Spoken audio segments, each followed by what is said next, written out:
ಸ್ತ್ರೀ ಕುಲೋದ್ಧಾರಕ ಅಪ್ಪಗುರು ಬಸವಣ್ಣನವರನ್ನು ಎಣ್ಣ ಕಣ್ಣುಂಗಿರದಲ್ಲಿ ಧ್ಯಾನಿಸುತ್ತ ಶ್ರೀ ಗುರು ಬಸವ ಮಹಾಮನೆಯ ಪೀಠಾಧ್ಯಕ್ಷರು ಹಾಗೆ ಲಕ್ಷಾಂತರ ಜನರ ಆರೋಗ್ಯ ಭಾಗ್ಯವನ್ನು ಕರುಣಿಸಿದಂಥ ಕರುಣಾಮೂರ್ತಿ ಈ ಮಠದ ಸಂಪೂರ್ಣ ಏನು ಇದುವರೆಗೂ ಅಪ್ಪಾಜಿಯವರ ಬಗ್ಗೆ ಬಹಳಷ್ಟು ಎಲ್ಲರೂ ಹೇಳಿದ್ದಾರೆ. ಈ ಒಂದು ಕಾರ್ಯಕ್ರಮದ ದಿವ್ಯ ಸಾನ್ನಿಧ್ಯವನ್ನು ವಹಿಸಿರುವಂಥ ಪರಮ ಪೂಜ್ಯ ಬಸವಾನಂದ ಅಪ್ಪಾಜಿಯವರ ಶ್ರೀಚರಣಗಳಲ್ಲಿ ನನ್ನ ಅನಂತ ಕೋಟಿ ಶರಣಗಳನ್ನು ಸಲ್ಲಿಸುತ್ತಾ ಈ ಕಾರ್ಯಕ್ರಮಕ್ಕೆ ಇದು ಬಹಳ ಅಭೂತಪೂರ್ವವಾದಂಥ ಒಂದು ಕಾರ್ಯಕ್ರಮ. 192ನೇ ಮಾಸಿಕ ಶುಭಾನುಭವ ಗೋಷ್ಠಿ, ಅಲ್ಲಮ ಪ್ರಭುಗಳ ಜಯಂತಿ ಹಾಗೂ ಈ ತಿಂಗಳ ಮಹಿಳಾ ದಿನಾಚರಣೆಯೂ ಕೂಡ ಆಯಿತು. ಈ ಎಲ್ಲ ಕಾರ್ಯಕ್ರಮಗಳ ಒಂದು ಏನು ಸಮ್ಮಿಲನವನ್ನು ಮಾಡಿಕೊಂಡು ಸಾಕಷ್ಟು ಹಿರಿಯರನ್ನು ಅನುಭಾವಿಗಳನ್ನು ಕರೆದು ಈ ಒಂದು ಕಾರ್ಯಕ್ರಮವನ್ನು ಅಪ್ಪಾಜಿಯವರು ನಡೆಸ್ತಾ ಇದ್ದಾರೆ. ಈ ವೇದಿಕೆ ಮೇಲೆ ಉಪಸ್ಥಿತರಿರುವಂಥ ಎಲ್ಲ ಹಿರಿಯ ಅನುಭಾವಿಗಳಿಗೂ ಹಾಗೂ ಈ ಕಾರ್ಯಕ್ರಮಕ್ಕೆ ಆಗಮಿಸಿದಂಥ ಎಲ್ಲ ಶರಣ ಬಂಧುಗಳಿಗೂ ನನ್ನ ಅನಂತ ಶರಣಾರ್ಥಿಗಳು. ಈಗಾಗಲೇ ಅಲ್ಲಮ ಪ್ರಭುಗಳ ಬಗ್ಗೆ ಸಾಕಷ್ಟು ವಿಷಯಗಳನ್ನು ಹೇಳಿದರು. ಹಾಗೆ ಅಪ್ಪಾಜಿಯವರ ಬಸವಾನಂದ ಅಪ್ಪಾಜಿಯವರ ಬಗ್ಗೆಯೂ ಸಾಕಷ್ಟು ನಮ್ಮ ಎಲ್ಲ ಹಿರಿಯರು ಕೂಡ ಮಾತಾಡಿದರು. ನಾನು ಏನು ಮಾತಾಡಬೇಕು ಅನ್ನೋಂಥದ್ದು ಪ್ರಶ್ನೆ ನಾನು ಅಪ್ಪವ್ರನ್ನೇ ಕೇಳಿದೆ. ಅದಕ್ಕೆ ನಿಮ್ಗೆ ಏನು ತಿಳಿಸೋದು ಅದನ್ನು ಮಾತಾಡೋದು. ಬಹುಶಃ ನಾನು ಬೇರೆ ಏನೂ ಮಾತಾಡೋದಿಲ್ಲ. ಈ ತಿಂಗಳು ಮಹಿಳಾ ದಿನಾಚರಣೆ ಆಗಿದೆ, ಅದಕ್ಕಾಗಿ ನಾನು ಅದನ್ನೇ ಮಾತಾಡಬೇಕು ಅಂತೇಳಿ. ಯಾಕಂದರೆ ಒಂದು ಸಾರಿ ನಾವು ವಿಚಾರ ಮಾಡಿದರೆ ಇವತ್ತು ನಾವೆಲ್ಲರೂ 21ನೇ ಶತಮಾನದೊಳಗಿದ್ದೇವೆ.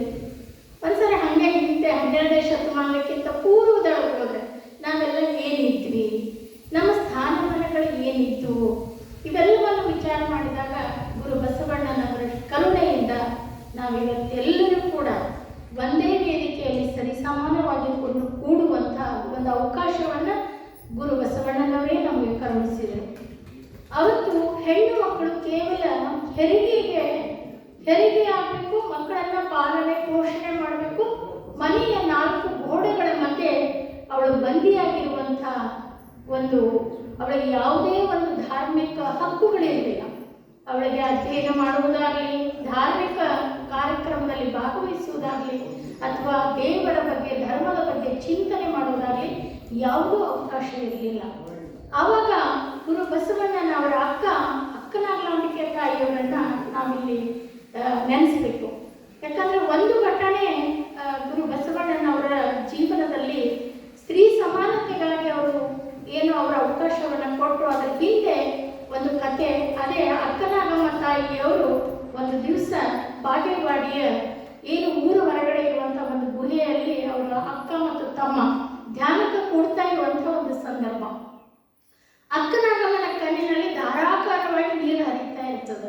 ಇನ್ನು ಬಾಲಕ ಬಸವರಸ, ಇನ್ನೂ ಬಸವಣ್ಣನವರಾಗಿರ್ಲಿಲ್ಲ, ಬಾಲಕ ಬಸವರಸ ಅಕ್ಕನ ಮೇಲೆ ಬಹಳ ಪ್ರೀತಿ ಇರ್ತಾರೆ. ಅಕ್ಕನಲ್ಲಿ ಕೇಳ್ತಾರೆ ಬಸವರಸ, ಅಕ್ಕ ಯಾಕೆ ಅಳಕತ್ತಿ, ನಿನ್ನ ಕಣ್ಣ ಭಾಳ ನೀರು ಬರಕತ್ತಾವ, ಯಾಕೆ ಅಳಕತ್ತಿ, ಅಪ್ಪ ಏನಾರ ಅಂದ್ರೇನು, ಅಮ್ಮ ಏನಾದ್ರ ಅಂದ್ರೇನು ಅಂತ ಕೇಳಿದಾಗ, ಇಲ್ಲ ಬಸವರಸ, ನಿನಗೆ ಈಗೇನು ಗೊತ್ತಾಗೋದಿಲ್ಲ ನಾನು ಯಾಕೆ ಅಳಕತ್ತೇನೆ ಅಂತ ಹೇಳಿದ್ರೆ, ಆದರೆ ಮುಂದೊಂದು ದಿವಸ ನಿನಗಿದು ಗೊತ್ತಾಗ್ತದೆ, ಆದರೂ ನಾನು ನಿನಗೆ ಹೇಳ್ತೀನಿ ಅಂತೇಳಿ ನನಗೆ ಮದುವೆ ಮಾಡಿದಾರ, ನಾನು ಗಂಡನ ಮನೆಗೆ ಹೋಗಬೇಕು ಅಂತೇಳಿ ಹೇಳ್ತಾರೆ. ನನಗೆ ಆಸೆ ಏನದ ಅಂದರೆ ನನಗೆ ಧಾರ್ಮಿಕ ಚಿಂತನೆಯನ್ನು ಮಾಡಬೇಕು, ದೇವರ ಪೂಜೆಯನ್ನು ಮಾಡಬೇಕು, ನಾನು ಕೂಡ ನನ್ನ ಜೀವನವನ್ನು ಉನ್ನತ ಮಾರ್ಗಕ್ಕೆ ತೆಗೆದುಕೊಂಡು ಹೋಗಬೇಕು ಅನ್ನುವಂಥ ಆಸೆ ಇತ್ತು. ಆದರೆ ಮನೆಯಲ್ಲಿ ಹಿರಿಯರು ನನ್ನ ಮದುವೆಯನ್ನು ಮಾಡಿದ್ದಾರೆ. ಯಾಕಂದರೆ ಅವಾಗೆಲ್ಲ ಬಾಲ್ಯ ವಿವಾಹ ಜಾರಿಯಲ್ಲಿತ್ತು. ನನಗೆ ತಿಳುವಳಿಕೆ ಬರೋಕ್ಕಿಂತ ಮುಂಚೆನೇ ಮದುವೆ ಆಗಿದೆ, ಈಗ ನನ್ನ ಗಂಡನ ಮನೆಗೆ ಕಳಿಸ್ತಾ ಇದ್ದಾರೆ, ಅದಕ್ಕೆ ನನಗೆ ನೋವಾಗಿ ನನಗೆ ಯಾರು ಮುಂದೆ ಹೇಳಿಕೊಳ್ಳಿ ಅಂತೇಳಿ ಅಳ್ತಾ ಇದ್ದೀನಿ ಅಂತ ಹೇಳಿದರು. ಇದು ಬಸವರಸರ ಮೇಲೆ ಯಾವ ಪರಿಣಾಮ, ಯಾಕಂದರೆ ಯಾವಾಗ ಅವರು ಹೇಳ್ತಾರೆ ಭೂಮಿಯಲ್ಲಿ ಬಿದ್ದಂಥ ಒಂದು ಬೀಜ ಅದು ಎಂದೋ ಒಂದು ದಿನ ಹೆಮ್ಮರವಾಗಿ ಬೆಳೀತದೆ ಅಂತೇಳಿ, ಹಾಗೆ ಬಾಲಕ ಬಸವರಸರ ಮನದಲ್ಲಿ ಬಿದ್ದಿದ್ದಂಥ ಆ ಬೀಜ ಮುಂದೆ ಅವರು ಪ್ರೌಢಾವಸ್ಥೆಗೆ ಬಂದಾಗ ಅನುಭವ ಮಂಟಪವನ್ನು ಯಾವಾಗ ಅವರು ನಿರ್ಮಾಣ ಮಾಡ್ತಾರೋ ಆವಾಗ ಹೆಣ್ಣು ಮಕ್ಕಳಿಗೆ ಸರಿಸಮಾನವಾದಂಥ ಅವಕಾಶವನ್ನು ಕೊಟ್ಟರು. ಅವರು ಎಲ್ಲರಿಗೂ ಕೂಡ, ಯಾಕಂದರೆ ಈಗಿನಂಗೆ ಸ್ಕೂಲು ಕಾಲೇಜುಗಳು ಇರಲಿಲ್ಲ, ಅವ್ರಿಗೆ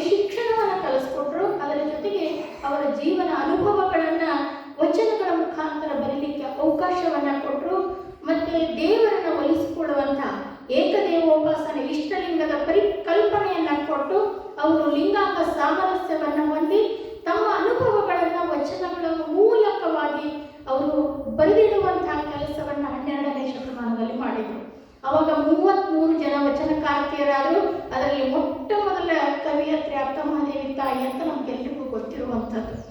ಅವತ್ತು ಕಷ್ಟಗಳು ಬಂದರೆ ಯಾರು ಹೆದರಲಿಲ್ಲ. ಜೀವನವನ್ನು ಎದುರಿಸುವಂತಹ ಬಗೆ ಶರಣರದು. ಸರಳವಾದಂತಹ ಬದುಕು, ಸಮಯಕ್ಕೆ ಮಹತ್ವವನ್ನು ಕೊಡುವಂಥದ್ದು ಎಲ್ಲವನ್ನು ಕೂಡ ಶರಣರು ಕಲಿಕೊಂಡು ಬಂದರು. ಸಾಕಷ್ಟು ನಮ್ಮ ಆಯ್ದಕ್ಕಿ ಲಕ್ಕಮ್ಮನವರ ವಚನಗಳನ್ನು ನೋಡ್ಬೋದು.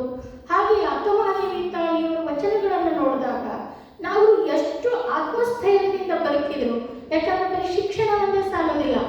ಹೆಣ್ಣು ಮಕ್ಕಳು ಬದುಕಬೇಕು ಸ್ವತಂತ್ರವಾಗಿ ಅಂದರೆ ಅವರಿಗೆ ಸಾಕಷ್ಟು ಆತ್ಮವಿಶ್ವಾಸ, ಆತ್ಮಬಲ ಬೇಕು. ಇದನ್ನ ಶರಣರು ಅವತ್ತು ಕಲಿಸ್ಕೊಟ್ರು. ಅನುಭವ ಮಂಟಪದಲ್ಲಿ ಅವರಿಗೆ ಸರಿಸಮಾನವಾಗಿ ಕೂಡಿಸ್ಕೊಂಡು ಅವರ ಅನುಭವಗಳನ್ನು ಕೇಳಿದ್ರು. ಇದಕ್ಕಾಗಿ ಅವರು ಇವತ್ತು ಇತಿಹಾಸದಲ್ಲಿ 33 ಜನ ವಚನಕಾರ್ತಿಯರಾದರು ಅಂತ ಹೇಳಿ ನಾವು ನೋಡ್ತೇವೆ. ಏನೆಲ್ಲ ಕಷ್ಟಗಳನ್ನ ಇವತ್ತು 21ನೇ ಶತಮಾನಕ್ಕೆ ಬರೋಣ. 12ನೇ ಶತಮಾನದಲ್ಲಿ ಬಸವಣ್ಣವರು ನಮಗೆಲ್ಲ ಕೊಟ್ಟರು. ಇವತ್ತು 21ನೇ ಶತಮಾನದಲ್ಲಿ ನಾವೆಲ್ಲರೂ ಸುಶಿಕ್ಷಿತರು. ಎಲ್ಲರೂ ಕಾಲೇಜುಗಳಿಗೆ ಹೋಗ್ತೀವಿ, ಸ್ಕೂಲ್ಗಳಿಗೆ ಹೋಗ್ತೀವಿ, ಇವತ್ತು ಹೈಯರ್ ಎಜುಕೇಷನ್ ಮಾಡ್ತೀವಿ, PhDಗಳನ್ನು ಮಾಡ್ತೀವಿ, ಎಲ್ಲವನ್ನೂ ಮಾಡ್ತೀವಿ. ಇವತ್ತು ನಾವು ಮಾಡದೇ ಇರುವಂತಹ ಕೆಲಸವೇ ಇಲ್ಲ. ಯಾಕಂದರೆ ಇವತ್ತು ಅಂತರಿಕ್ಷದಲ್ಲಿ ನಾವು ಹೋಗ್ತೇವೆ, ಸುನೀತಾ ವಿಲಿಯಮ್ಸ್ ಅನ್ನ ನೋಡ್ಬೋದು. ಹಾಗೆ ಸೈನ್ಸ್ನಲ್ಲಿ ಸಾಕಷ್ಟು ಜನ ಡಾಕ್ಟರ್ಸು, ಇಂಜಿನಿಯರ್ಸು, ಲಾಯರ್ಸು, ಇದುವರೆಗೂ ಒಂದು ಸಣ್ಣ ಪುಟ್ಟ ಕೆಲಸ, ಒಂದು ಆಟೋ ರಿಕ್ಷಾ ಡ್ರೈವರ್, ಬಸ್ ಕಂಡಕ್ಟರ್ಗಳು, ಯಾವ ಫೀಲ್ಡಲ್ಲಿ ಇವತ್ತು ಹೆಣ್ಮಕ್ಳಿಲ್ಲ. ಇದನ್ನೆಲ್ಲ ನೋಡಿದಾಗ ಎಲ್ಲ ಒಂದು ಕಡೆ ಖುಷಿ ಅನಿಸ್ತು. ನಾವೆಲ್ಲ ಟೀಚರ್ಸ್ ಆಗಿದ್ದೀವಿ, ಎಲ್ಲ ಪುರುಷನಿಗೆ ಸರಿ ಸಮಾನವಾಗಿ ನಾವು ಎಲ್ಲ ಕ್ಷೇತ್ರಗಳಲ್ಲಿ ಇವತ್ತು ಕೆಲಸವನ್ನು ಮಾಡುವುದನ್ನು ನೋಡಿದಾಗ, ಇವತ್ತು ನಮ್ಮ ರಾಷ್ಟ್ರಪತಿ ಕೂಡ ಇವತ್ತು ಒಬ್ಬ ಹೆಣ್ಣು ಮಗಳು, ಅದನ್ನೆಲ್ಲ ನೋಡಿದಾಗ ಎಲ್ಲ ಒಂದು ಕಡೆ ಬಹಳ ಖುಷಿ ಅನಿಸ್ತದೆ. ಆದರೆ ಅದ್ರ ಜೊತೆಗೆ ಒಂದು ಸಾರಿ ನಾವು ಅಂತರಾತ್ಮವನ್ನು ನೋಡ್ಕೊಂಡಾಗ, ಇವತ್ತು ಸಮಾಜವನ್ನು ನೋಡ್ಕೊಂಡಾಗ ಎಲ್ಲೋ ಒಂದು ನೋವು ನನಗೆ ಕಾಣಿಸ್ತದೆ. ಇವತ್ತು ವಿದ್ಯೆಗೆ ಕೊರತೆ ಇಲ್ಲ. ಇವತ್ತು ಸಾಕಷ್ಟು ಸೋಷಿಯಲ್ ಮೀಡಿಯಾಗಳು ಸಾಕಷ್ಟು ಇವತ್ತು ನಮ್ಮನ್ನು ನಾವು ತೊಡಗಿಸ್ಕೊಳ್ಳಿಕ್ಕೆ, ನಮ್ಮನ್ನು ನಾವು ಬೆಳಕಿಗೆ, ನಮ್ಮಲ್ಲಿರುವಂತಹ ವಿದ್ಯೆಯನ್ನ ಈ ಜಗತ್ತಿಗೆ ತೋರಿಸಲಿಕ್ಕೆ ಸಾಕಷ್ಟು ಮಾಧ್ಯಮಗಳು. ಆದರೆ ಈ ಎಲ್ಲದರ ನಡುವೆ ನಾವೆಲ್ಲಕ್ಕೂ ಹೋಗಿದ್ದೇವೆ, ಎಲ್ಲೋ ಮಾನಸಿಕವಾಗಿ ಬಳಲ್ತಾ ಇದ್ದೇವೆ, ಎಲ್ಲೋ ನಮ್ಮ ಆತ್ಮಸ್ಥೈರ್ಯವನ್ನು ನಾವು ಕಳ್ಕೊಂಡೇವೆ ಅಂತ ನನಗೆ ಅನಿಸ್ತದೆ. ಯಾಕಂದರೆ ಒಂದು ನ್ಯೂಸ್ ನೋಡಬೇಕು ಅಂತ ನಾವು ಒಂದು ನ್ಯೂಸ್ ಚಾನಲ್ ಸ್ಟಾರ್ಟ್ ಮಾಡಿದ್ರೆ ಅದರಲ್ಲಿ ಬರುವಂಥ ನೂರಾರು ಅದರಲ್ಲಿ ವಿಷಯಗಳು ಕಡಿಮೆ. ಗಂಡ ಹೆಂಡತಿನ ಮರ್ಡರ್ ಮಾಡ್ತಾಳೆ, ಆಮೇಲೆ ಗಂಡ ಹೆಂಡತಿನ ಮಾಡ್ತಾರೆ, ಯಾವ ರೀತಿಯಾಗಿ ಮಾಡ್ತಾರೆ, ಆಮೇಲೆ ಇವತ್ತು ಎಷ್ಟು ಜನ ಹೆಣ್ಣು ಮಕ್ಕಳು ಸೂಸೈಡ್ ಮಾಡ್ಕೊಳ್ತಾ ಇದ್ದಾರೆ. ಸಣ್ಣ ಸಣ್ಣ ಮಕ್ಕಳು ಮೊಬೈಲ್ಗಳಿಗೆ ಅಡಿಕ್ಟ್ ಆಗಿ ಅವರು ಎಲ್ಲ ಕೂಡ ಸೂಸೈಡನ್ನು, ಒಂದೇ ಮನೆಯಲ್ಲಿ 3 ಹೆಣ್ಣು ಮಕ್ಕಳು ಒಂದು ಸೂಸೈಡ್ ಆಗಿರೋದನ್ನು ನಾವೆಲ್ಲರೂ ಟಿವಿಯಲ್ಲಿ ನೋಡಿದ್ವಿ. ಇವೆಲ್ಲವನ್ನು ಏನು ತೋರಿಸ್ತಂದ್ರೆ ಇನ್ನೂ ಸಾಕಷ್ಟು ಸಂಸಾರದ ಸಮಸ್ಯೆಯಲ್ಲಿ ಸಿಲುಕಿಕೊಂಡವರು ಅವರೆಲ್ಲರೂ ಕೂಡ ಒಂದಿಲ್ಲ ಒಂದು ರೀತಿಯಲ್ಲಿ ಸಾಕಷ್ಟು ದುಡ್ಡಲ್ಲ, ಸಾಕಷ್ಟು ವಿದ್ಯೆ ಅದ, ಎಲ್ಲವೂ ಕೂಡ ಇದ್ದು ನಾವಿವತ್ತು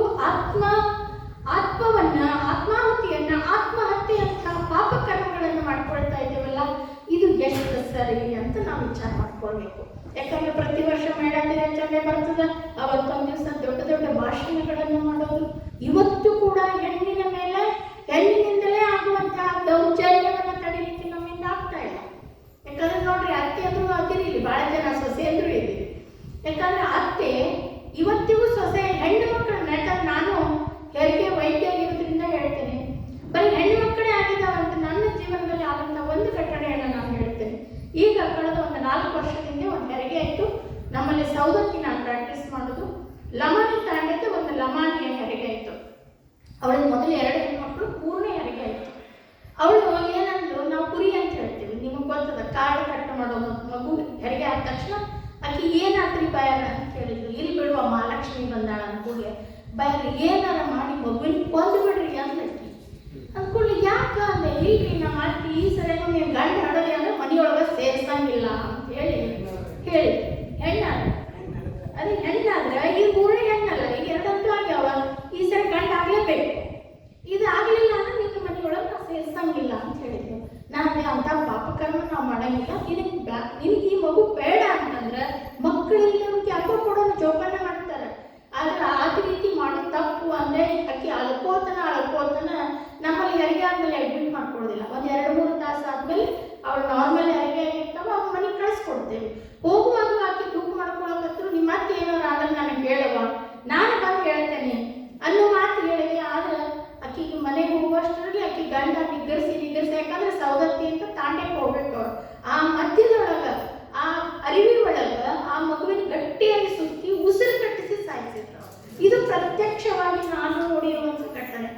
ಮುಂದೆ ನನಗಿದು ಗೊತ್ತೇ ಇರಲಿಲ್ಲ. 1 ತಿಂಗಳಾದ್ಮೇಲೆ, 15 ದಿವಸ ಆದ್ಮೇಲೆ ಆಕೆಗೆ ಎದಿ ಬಾರಾಕತ್ತು. ಯಾಕಂದ್ರೆ ಮಗುವಿಗೆ ಹಾಲು ಕೊಡ್ಲಿಲ್ಲ, ಎದಿ ನೋವು ಬಂದ್ಬಿಟ್ಟು ಅದರಿಂದ ಜ್ವರ ಬರಾಕತ್ತು. ಆಕೆ ತೋರ್ಸಕ್ಕಂತ ಬಂದ್ರು. ಯಾಕ ಅಂತ ಹೇಳಿದೆ, ಇಲ್ರಿ ಬ್ಯಾಗ್ ನನಗೆ ಕ್ಷಮ ಮಾಡ್ರಿ, ನನಗೆ ಅನಿವಾರ್ಯ ಆಯ್ತು, ನನ್ನ ಗಂಡ ಭಾಳ ನಿಗ್ಗರ್ಸಕ್ಕತ್ತ, ಅದು ಡೆಲಿವರಿ ಆಗೋಕ್ಕಲ್ಲ ಕೂಸತ್ತು ಅಂತ ಹೇಳಿದಾಗ ನಮ್ಮ ಅತ್ತಿ ಸುಮ್ಮನಾದ್ಲು ಹೊರತಾಗಿ ನನ್ನ ಮನೆಯೊಳಗೆ ಸೇರಿಸ್ಕೊತಿರ್ಲಿಲ್ಲ ಅನ್ನುವಂಥ ಘಟನೆ ನಾನು ನಿಜಕ್ಕೂ ನೋಡಿದೆ. ಅವತ್ತ ನಾನು ಒಂದು ಕಂಪ್ಲೇಂಟ್ ಕೊಡ್ತಿದ್ದೆ, ಆದ್ರೆ ಆಕೆ ತಯಾರಿರಲಿಲ್ಲ. ಯಾಕಂದ್ರೆ ನಾವು ಅದಕ್ಕೂ ಮನೆಯೊಳಗೆ ವಕೀಲರ ಏನು ಪ್ರಾಬ್ಲಮ್ ಇರಲಿಲ್ಲ ನನಗೆ. ನಾವು ಹೋಗಿ ಕಂಪ್ಲೇಂಟ್ ಮಾಡಬೇಕು ಅಂದ್ರು ಆಕೆ ತಯಾರಿರಲಿಲ್ಲ. ಇಲ್ಲ ಬೇಡ, ನಮ್ಗೆ ಇನ್ನೂ 2 ಹೆಣ್ಣು ಮಕ್ಕಳು ಅದಾವ, ಬೇಡ ಅಂತ. ಅವಾಗ ಆಕೆ ಗಂಡನ ಕೂಡಿಸಿ ನಾನು ಹೇಳಿದೆ, ಮಕ್ಕಳು ಗಂಡಾಗಲಿ ಹೆಣ್ಣಾಗಲಿ ಅದು ಅತಿ ಮಾಡಿ ಹಾಕೊಂಡದ್ದಲ್ಲಪ್ಪ, ಪರಮಾತ್ಮ ಕರುಣಿಸಿದ್ದು, ಅದಕ್ಕೆ ನೀನು ಜವಾಬ್ದಾರಿ. ಯಾಕಂದ್ರೆ ನಿನ್ನ ವೀರ್ಯದಿಂದ ಆಕೆ ಕರ್ಕೊಂಡು ನಿಂತಿರ್ತದ, ಆಕಿದ ಅಷ್ಟೇ ತಪ್ಪಲ್ಲ, ನೀನು ಈಗಾದ್ರೂ ಅರ್ಥ ಮಾಡ್ಕೋ ಅಂತೇಳಿ ನಾನು ಹೇಳಿದೆ. ಈಗ ನಾವು ನೋಡ್ತಾ ಇದ್ದೀವಲ್ಲ, ಎಷ್ಟೋ ಜನ ಕಂಪ್ಲೇಂಟ್ಸ್ಗಳು ಅತ್ತಿ ಮೇಲೆ ಸೊಸೆ ಮೇಲೆ ಅತ್ತೆ. ಇಲ್ಲಿ ನಾವು ಹೆಂಗೆ ಶಿಕ್ಷಣದಲ್ಲಿ ಮುಂದುವರೆದ್ವಿ, ಹಾಗಾಗಿ ನೈತಿಕ ಮೌಲ್ಯಗಳು ಬಹಳ ಕಡಿಮೆ ಆಗತ್ತಾವ ಅಂತ ನನಗೆ ಅನಿಸ್ತದ. ಯಾರ ಮೇಲೆ ವಿಶ್ವಾಸ ಇಲ್ಲ, ನಂಬಿಕೆ ಇಲ್ಲ, ಪ್ರೀತಿ ಅಂತೂ ಇಲ್ಲೇ ಇಲ್ಲ. ಪ್ರತಿಯೊಬ್ಬರು ನಾವು ಬರೀ ದುಡ್ಡು ಗಳಿಸೋದು ಅದ್ರ ಬೆನ್ನಿಂದ ಹೊರತೀವಿ. ಅದರ ಜೊತೆಗೆ ಮಾನಸಿಕವಾದ ಸ್ಥಿತಿಯನ್ನು ನಾವು ಕೆಡಿಸ್ಕೊಳ್ತಾ ಇದ್ದೇವೆ.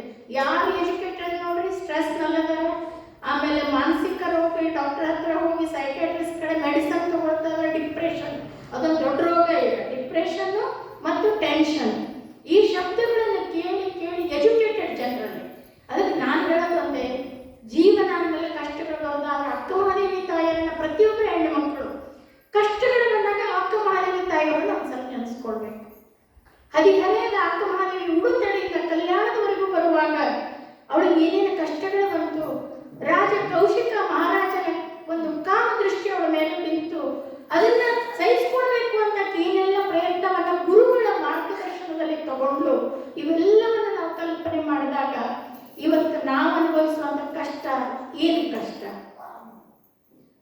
ಬೆಟ್ಟದ ಮೇಲೊಂದು ಮನೆಯ ಮಾಡಿ ಮೃಗಗಳಿಗೆ ಅಂಜಿದೊಡೆ ಅಂತಯ್ಯ, ಸಮುದ್ರದ ತಡಿಯಲೊಂದು ಮನೆಯ ಮಾಡಿ ನರತರೆಗಳಿಗೆ ಅಂಜಿದೊಡೆ ಅಂತಯ್ಯ, ಸಂತೆಗಳ ಒಂದು ಮನೆಯ ಮಾಡಿ ಶಬ್ದಕ್ಕೆ ನಾಚಿದೊಡೆ ಅಂತಯ್ಯ, ಈ ಲೋಕದಲ್ಲಿ ಹುಟ್ಟಿದ್ದೊಡೆಗ ಸ್ತುತಿ ನೊಂದೆಗಳು ಬಂದ್ರೆ ಸಮಾಧಾನಿಯಾಗಿರ್ಬೇಕು. ಇಷ್ಟೇ ನಾವು ತಿಳ್ಕೊಂಡು ಹೋಗೋದು. ಅದಕ್ಕೆ ಬಹಳಷ್ಟು ಜನ ಹೆಣ್ಣು ಮಕ್ಕಳು ನೌಕರಸ್ಥರು ಅಥವಾ ಎಷ್ಟೋ ಜನ ಪ್ರತಿಯೊಂದು ನನ್ನ ಕಡೆಗೆ ಬರ್ತಿರ್ತಾರೆ. ನಾನು ಹೇಳೋದೊಂದೇ, ತರಂಗಿಣಿ ಪುಸ್ತಕ ತಗೊಳ್ರಿ, ಓದ್ರಿ. ನಮ್ಮ ಆಚಾರ್ಯರು ಬಹಳ ಅದ್ಭುತವಾಗಿ ತರಂಗಿಣಿ ಪುಸ್ತಕವನ್ನ ಬರೆದಿದ್ದಾರೆ. ಅದನ್ನ ಪೂಜಾ ಬಸವನಂದ ಅಪ್ಪಾಜಿಯವರು 2-3 ಸಾರಿ ಅದನ್ನ ಪ್ರವಚನಗಳ ಮೂಲಕ ಹೇಳಿದ್ರು. ಇದು ನಮ್ಗೆ ಯಾವುದು ಬೇಡ, ಅಕ್ಕ ಮಹಾದೇವಿ ಜೀವನ ಚರಿತ್ರೆ ನಮ್ಮ ಕಣ್ಮುಂದೆ ಇತ್ತು. ನಮ್ಮ ಕಷ್ಟಗಳು ಅನ್ಸೋದೇ ಇಲ್ಲ. ಯಾಕಂದ್ರೆ ಅವಳಿಗೆ ಬಂದಂತ, ಯಾಕಂದ್ರೆ ಒಂದು ಹೊತ್ತಿಗೆ ಊಟಕ್ಕೂ ಅವಳಿಗೆ, ಯಾಕಂದ್ರೆ ಉಡುತಡಿ ಬಿಟ್ಟು ಬಂದು ಕೌಶಿಕ ಮಹಾರಾಜನ ಅರಮನೆಯಲ್ಲಿ ಉಳಿದು ಗುರುಗಳ ಮಾರ್ಗದರ್ಶನ ತಗೊಂಡು ಅದರಿಂದ ನಾನು ಯಾವ ರೀತಿಯಾಗಿ ತಪ್ಪಿಸ್ಕೊಳ್ಬೇಕು, ಆ ಕಾಮುಕನ ದೃಷ್ಟಿಯಿಂದ ನಾನು ಯಾವ ರೀತಿಯಾಗಿ ನಾನು ತಪ್ಪಿಸ್ಕೊಳ್ಬೇಕಂದಾಗ ಗುರುಗಳ ಮಾರ್ಗದರ್ಶನ, ಗುರುಲಿಂಗ ಜಂಗಮರ ಪೂಜೆಗೆ ಅಡ್ಡಿ ಆಗಬಾರದು, ನಾನೊಂದು ವ್ರತವನ್ನೇ ಹಿಡಿದಿದ್ದೇನೆ ಅಂತ ಹೇಳಿ ಆ ಸಮಯವನ್ನ ಗುರುಲಿಂಗ ಜಂಗಮರ ಸೇವೆಗೆ, ಅವನ ಅರಮನೆಯಲ್ಲಿದ್ದು ಕೂಡ ಗುರುಲಿಂಗ ಜಂಗಮ ಸೇವೆಗೆ ಯಾವಾಗ ಅಡ್ಡಿ ಆಗ್ತದೋ ಅವಾಗ ಅವಳು ಹುಟ್ಟಿದ್ದ ಬಟ್ಟೆಯನ್ನು ಯಾವಾಗ ಅವಳ ಸೆರಗನ್ನ ಹಿಡಿತಾನ ಬಿಡು, ಆ ಸೆರಗನ್ನ ಕಿತ್ತೊಗೆದು ಅಕ್ಕ ಮಹಾದೇವಿ ಬೆತ್ತಲೆಯಾಗಿ ಉಡುತಡಿಯಿಂದ ಹೊರಟು ಬರ್ತಾಳೆ. ಹದಿಹರೆಯದ 18-20 ವರ್ಷದ ಹುಡುಗಿ ಬಟ್ಟಲೆಯಾಗಿ ದಾರಿಯಲ್ಲಿ ಬಂದ್ರೆ ಇವ ಜನ ಯಾವ ರೀತಿಯಾಗಿ ನೋಡ್ತಾರ ಅನ್ನೋದು ಸುಮ್ಮನೆ ನಾವು ಒಂಚೂರು ಕಲ್ಪನೆ ಮಾಡ್ಕೊಳ್ಳೋಣ. ಅವಾಗ ಹಸಿವಾದಾಗ ಯಾರ್ದಾರ ಮನೆಗೆ, ಈಗೂ ನೋಡ್ರಿ ನಮ್ಮ ಮನೆ ಮುಂದೆ ಯಾರಾದ್ರೂ ಭಿಕ್ಷಕರು ಬಂದ್ರ ನಾವ್ ಹೇಳ್ತೀವಿ ಕೈಕಾಲು ಗಟ್ಟೆಗೆ ಅವ್ರು ದುಡ್ಡು ನಿನಗೇನಾಗ್ಯದ ಅಂತೀವಿ. ಹಂಗೆ ಅಕ್ಕಮಹಾದೇವಿ ತಾಯಿ ಅಂದಾಗ ತನ್ನನ್ನ ತಾನ ಕೇಳ್ಕೊಳ್ತಾಳ, ತನ್ನ ಮನಸ್ಸಿಗೆ ತಾನು ಹೇಳ್ತಾಳ, ಗದರದಿರು ಮನವೇ ಗದರದಿರು ತನವೇ ನಿಜವನ್ನದಿದ್ದು ನಿಶ್ಚಿಂತನಾಗಿರು, ಇದು ನಿಜ ಅರ್ಥ ಮಾಡ್ಕೋ. ಅದಕ್ಕೆ ಹೇಳ್ತಾಳೆ, ಇನ್ನೂ ಮನಸ್ಸು ಗಟ್ಟಿ ಆಗಬೇಕು, ಮನೆಗೆ ನನ್ನನ್ನ ತಪ್ಪದೆ ಕೈ ಒಟ್ಟಿ ಬೇಡುವಂತೆ ಮಾಡಯ್ಯ, ಬೇಡಿದೊಡೆ ಇಕ್ಕದಂತೆ ಮಾಡಯ್ಯ, ಅಕಸ್ಮಾತ್ ಅವ್ರು ಏನಾದ್ರೂ ಇಲ್ಲಿ ಪಾಪ ಅಂತ ನೀಡಿದ್ರೆ ಅದು ಕೆಳಗೆ ಬೀಳುವಂಗೆ ಮಾಡಪ್ಪ, ಅದು ಕೆಳಗೆ ಬಿದ್ದರೆ ಶುನಿ ಬಂದು ಎತ್ತಿಕೊಂಡು ಹೋಗೋಂಗೆ ಮಾಡು, ನನಗ ಆಹಾರ ಸಿಗದೇ ಇರೋ ರೀತಿ ಒಳಗ ನೀನು ಮಾಡು ಪರಮಾತ್ಮ ಅಂತೇಳಿ ತನ್ನ ಒಂದು ಆಹಾರ ಮತ್ತು ಏನು ತನ್ನನ್ನ ತಾನು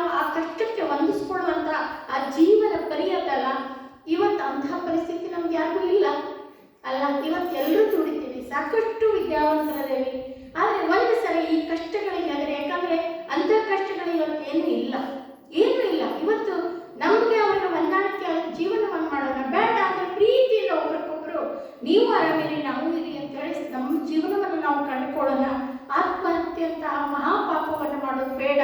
ಮತ್ತು ಈ ಸ್ವಾತಂತ್ರ್ಯವನ್ನು ಕೊಟ್ಟಂತಹ ಗುರು ಬಸವಣ್ಣ ನಮಗೆ ಅವಮಾನ ಮಾಡೋದು ಬೇಡ. ಯಾಕಂದ್ರೆ ಇವತ್ತು ಸ್ವಾತಂತ್ರ್ಯದ ಹೆಸರಿನಲ್ಲಿ ಸ್ವೇಚ್ಛಾಚಾರ ನಡೆದಿರುವುದನ್ನು ನಾವೆಲ್ಲರೂ ನೋಡ್ತೀವಿ. ಇವತ್ತು ಇಲ್ಲಿ ಸಣ್ಣ ಪುಟ್ಟ ಹಳ್ಳಿಗಳಲ್ಲಿ ಏನೂ ತೊಂದರೆ ಇಲ್ಲ. ಸಿಟಿಗಳಲ್ಲಿ ಇವತ್ತು ಬೆಂಗಳೂರಂತಲ್ಲಿ ಇವತ್ತು ಹೆಣ್ಣು ಮಕ್ಕಳು ರಾತ್ರಿ 12 ಗಂಟೆಗೆ ಬಂದು ಸ್ವಾತಂತ್ರ್ಯ ಸಿಕ್ಕದ ಅಂತ ಹೇಳಿ ನಾವು ತಂದೆ ತಾಯಿಗಳು ಯಾರು ಕೇಳೋದಿಲ್ಲ. ಆದರೆ ಇವತ್ತು ನಮ್ಮ ಮಕ್ಕಳು ಏನು ಮಾಡಕತ್ತಾರೆ ಅನ್ನೋದ್ರ ಬಗ್ಗೆ ನಮ್ಮ ಒಂದು ದೃಷ್ಟಿ ಅವ್ರ ಮೇಲೆ ಇರಲೇಬೇಕು. ಅದೇ ಸ್ವಾತಂತ್ರ್ಯದ ಹೆಸರು ಮೇಲೆ ನಮಗೆ ಸ್ವಾತಂತ್ರ್ಯ ಸಿಕ್ಕದ ಅಂತ ಹೆಂಗ್ ಬೇಕು ಹಂಗ ಉಡುಗೆ ತೊಡುಗೆಗಳು. ಇವತ್ತು ನಾವು ಲೈಂಗಿಕ ಕಿರುಕುಳ ಅನ್ನುವಂಥ ಒಂದು ಪದಗಳನ್ನೇ ಕೇಳ್ತೀವಿ. ಮೈ ತುಂಬ ಬಟ್ಟೆ ಹಾಕೊಂಡು ಹನಿ ಮೇಲೆ ವಿಭೂತಿ ಹಚ್ಕೊಂಡ್ರೆ ಯಾವ ಕಾಮುಕನು ಕಣ್ಣೆತ್ತಿ ನೋಡುವುದಿಲ್ಲ. ಅವ್ರನ್ನೇ ನೋಡೋದು ಶರಣವಾಗಿ ನನ್ಬಿಡ್ತಾರೆ. ಯಾಕಂದ್ರೆ ಅಲ್ಲ, ನಮ್ಮ ಜೀವನದ ಇದನ್ನೇ ಹೇಳ್ತೀನಿ ನಾನು ಕಲಿವಾಗಿರ್ಕೊಂಡು ಅಲ್ಲಿಂದ ಇಲ್ಲಿವರೆಗೂ ಬಂದು ಬಿಡಿ ಸೀರೆ ವಿಭೂತಿ. ನಮ್ಮ ಆನಂದ್ ಚೋಪ್ರಾ ಅವರಂತಿದ್ರು, ಅವ್ರಿಗೆಲ್ಲ ಪರಿಚಯದ ಏನು ರೂಪಾಯಿ ನೀವು ನಾವು ಈಗೆಲ್ಲ ಇದನ್ನ ಕೇಳ್ತೀವಿ. ನಾವು ಚಿಂತನೆ ಮಾಡ್ತೀವಿ ಮನೆಯೊಳಗೆ ಹೋಗಿದ್ರು ನಾವು ಅವರೆಲ್ಲ ಕೂತಾಗ ಏನ್ರಿ ಇದು ಲೈಂಗಿಕ ಕಿರುಕುಳ ಅದು ಇದು ಅಂತಾರೆ. ಅಂದ್ರೆ ಬೇರೆ ತಿಳಿದಿಲ್ಲ ಬಿಡ್ರಿ, ನಿಮ್ಮನ್ನ ಯಾರು ಲವ್ ಮಾಡಬೇಕು, ನಿಮ್ಮ ಹತ್ರ ಯಾರು ಬಂದು ನಿಮಗೆ ಲವ್ ಲೆಟರ್ ಕೊಡಬೇಕು ಅಂತಿದ್ರು.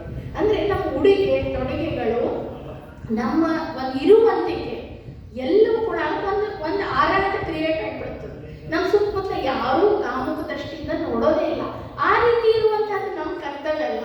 ನಮ್ಮ ಮಕ್ಕಳಿಗೆ ಮೈ ತುಂಬ ಬಟ್ಟೆಗಳನ್ನು ಹಾಕಬೇಕು. ಹಣೆ ಮೇಲೆ ನಾವು ಯಾವ ಸಂಪ್ರದಾಯ ಇರ್ತೀವೋ ಆ ಸಂಪ್ರದಾಯ ಇರಲಿ. ನಾವು ಬರೀ ಲಿಂಗಾಯತ ವಿಭೂತಿ ಹಚ್ಚಲು ಹೇಳೋದಿಲ್ಲ. ನಿಮ್ಮ ಮನೆಯ ಸಂಪ್ರದಾಯದ ಪ್ರಕಾರ ಏನೋ ಒಂದು ಗಂಧನೋ ಕುಂಕುಮನೋ ವಿಭೂತಿನೋ ಏನಾದರೂ ಹಚ್ಚಿರಿ. ಮಕ್ಕಳಿಗೆ ಮೈ ತುಂಬ ಮೊದಲು ಉಡುಗೆ ತೊಡುಗೆಗಳನ್ನು ಹಾಕ್ರಿ. ಯಾವಾಗ ಲೈಂಗಿಕ ಕಿರುಕುಳ ಆಗ್ತದೆ. 3 ವರ್ಷದವರು 5 ವರ್ಷದ ಮಕ್ಕಳನ್ನ ಇವತ್ತು ಲೈಂಗಿಕ ಇದಕ್ಕೆ ಬಳಸ್ಕೊಂಡ್ರು ಅಂತ ಓದ್ತೇವೆ, ಕೇಳ್ತೇವೆ. ಇದು ಎಂಥ ಪಾಪಕರವಾದಂಥ, ಅಂದ್ರೆ ವಿದ್ಯಾವಂತರು ಅಂತ ಹೇಳ್ಕೊಳ್ಳಿಕ್ಕೆ ಬಹಳ ಅಸಹ್ಯ ಅನಿಸ್ತದ ಅಂತ ನನಗೆ ಅನಿಸ್ತದ. ಅದಕ್ಕಾಗಿ ಇಲ್ಲಿರುವಂಥ ಅಟ್ಲೀಸ್ಟ್ ಒಂದು ಬೆರಳಿಕೆ ಎಷ್ಟಾದ ತಾಯಿಯಂದರು ನಿಮ್ಮ ಮನೆಯಲ್ಲಿ ನಿಮ್ಮ ಮಕ್ಕಳು ಮೊಮ್ಮಕ್ಕಳಿಗೆ ಈ ಸಂಸ್ಕಾರವನ್ನೇ ಕಲಿಸಿದ್ರೆ ಬಹುಶಃ ಈ ಶಿಕ್ಷಣ ಪದ್ಧತಿಯ ಜೊತೆಗೆ ಸಂಸ್ಕಾರ ಕೂಡ ಮುಖ್ಯ. ಅದಕ್ಕಾಗಿ ನಮ್ಮ ಬಸವ ತತ್ವದಲ್ಲಿ ನಾವು ಗರ್ಭಲಿಂಗ ದೀಕ್ಷೆಯನ್ನು ಕೊಡ್ತೀವಿ.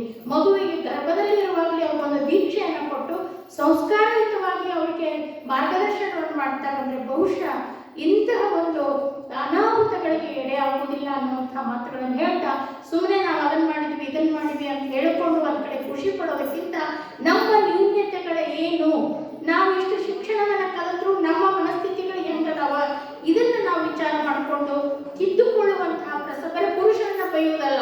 ಮಹಿಳಾ ದಿನಾಚರಣೆ ಅಂದ್ರೆ ಬರೀ ಪುರುಷರನ್ನೇ ಬೈಯೋದು. ನಮಗೆ ಅದು ಮಾಡಿದ್ರು ಇದು ಮಾಡಿದ್ರು, ಪುರುಷರು ನಮ್ಮ ಹಿಂದಿರ್ಲಿಲ್ಲ, ನಮ್ಮ ಹೆಣ್ಮಕ್ಳು ಇಲ್ಲಿಂದ ಮಾತಾಡಲಿಕ್ಕೂ ಆಗ್ತಿರ್ಲಿಲ್ಲ. ಅದನ್ನು ನಾವು ಅರ್ಥ ಮಾಡ್ಕೊಳ್ಬೇಕು. ಅದಕ್ಕೆ ನಾವು ಅದ್ರ ಬಗ್ಗೆ ಭಾಳ ಪ್ರೌಡ್ ಫೀಲ್ ಮಾಡ್ತೇವೆ. ನಮ್ಮ ಮನೆಯವರು ವಕೀಲರಿದ್ದಾರೆ, ನಮ್ಮ ಕಾರ್ಯಕ್ರಮ ಪಾಪ ಅವರೇ ಡ್ರೈವಿಂಗ್ ಮಾಡ್ಕೊಂಡು ನಮ್ಮನ್ನು ಕರ್ಕೊಂಡು ಬರ್ತಾರೆ. ಅದು ಒಂದು ಪುಣ್ಯ. ಅದಕ್ಕೆ ಯಾವುದೇ ಒಂದು ಹೆಣ್ಣು ನಾವು ಸಮಾಜಮುಖಿಯಾಗಿ ಬಂದಾಗ ನಮ್ಮ ಮನೆಯ ಗಂಡು ಮಕ್ಕಳು, ತಂದೆ ಆಗಿರ್ಬೋದು, ಮಗ ಆಗಿರ್ಬೋದು, ಗಂಡ ಆಗಿರೋ ಅವರು ಕೂಡ ನಮ್ಮ ಒಂದು ಸಹಕಾರವನ್ನು ಕೊಡ್ತಾರಂತ ನಾವು ಇವತ್ತಿಲ್ಲಿ ನಿಂತು ಮಾತಾಡ್ತೇವೆ. ಅದಕ್ಕೆ ಯಾರನ್ನೂ ದೂಷಣೆ ಮಾಡೋದಿಲ್ಲ. ನಾವು ಯಾವ ರೀತಿಯಾಗಿ ಆತ್ಮಬಲವನ್ನು ಹೆಚ್ಚಿಸ್ಕೊಳ್ಬೇಕು, ನಾವು ಯಾವ ರೀತಿಯಾಗಿ ಬದುಕನ್ನು ಕಟ್ಕೊಳ್ಬೇಕು, ಮತ್ತು ಪರಮಾತ್ಮ ನಮಗೆ ಈ ಮನುಷ್ಯ ಜನ್ಮವನ್ನು ಕಲ್ಪಿಸಿಕೊಟ್ಟಾನ. ಈ ಒಂದು ಪವಿತ್ರವಾದಂತಹ ಮನುಷ್ಯ ಜನ್ಮವನ್ನು ಯಾವ ರೀತಿಯಾಗಿ ನಾವು ಬಳಸ್ಕೊಳ್ಬೇಕು, ತಂದೆ ತಾಯಿಯ ಋಣ, ಸಮಾಜದ ಋಣ, ಗುರು ಹಿರಿಯರ ಋಣವನ್ನು ಯಾವ ರೀತಿಯಾಗಿ ನಾವು ಸನ್ಮಾರ್ಗದಲ್ಲಿ ನಾವು ನಡೆಸ್ಕೊಂಡು ಹೋಗ್ಬೇಕು ಅನ್ನುವಂಥದ್ದನ್ನ ಚಿಂತನೆಯನ್ನು ಮಾಡಿದರೆ ಬಹುಶಃ ಈ ಮಹಿಳಾ ದಿನಾಚರಣೆಗೆ ಒಂದು ಅರ್ಥ ಬರ್ತದೆ ಅನ್ನುವಂಥ ಮಾತುಗಳನ್ನು ಹೇಳ್ತಾ ಅಪ್ಪವ್ರನ್ನ ಇಲ್ಲಿ ಕರೆದು ಮಾತಾಡಲಿಕ್ಕೆ ಅವಕಾಶ ಕೊಟ್ಟಂತ ಅಪ್ಪವ್ರಿಗೂ ಹಾಗೆ ತಮ್ಮೆಲ್ಲರಿಗೂ ಕೂಡ ನನ್ನ ಅನಂತ ಶರಣ.